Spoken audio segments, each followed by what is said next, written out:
փոխում են այս կամ այն պայքարի մարտիկի խափանման միջոցը,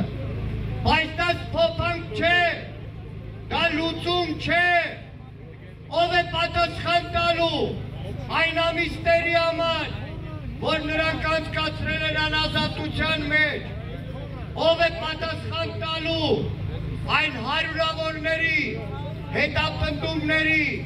անազատության, որոշների դեպքում անգամ մահվան համար, որոնք այս 5 տարիներին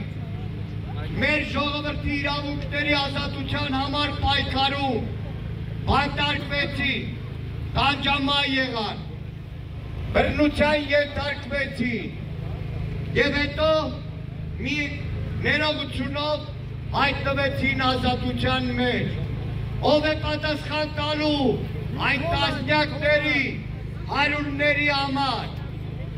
որոնք արդեն քանի տարի դատական տարբերակյաններում գտնվում են հետապնդումների մեջ, բայց այս ամենի մեջ կա մի կարևոր բան,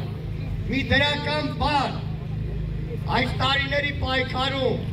մեր բոլոր քաղաքական բանտարկյալները եկան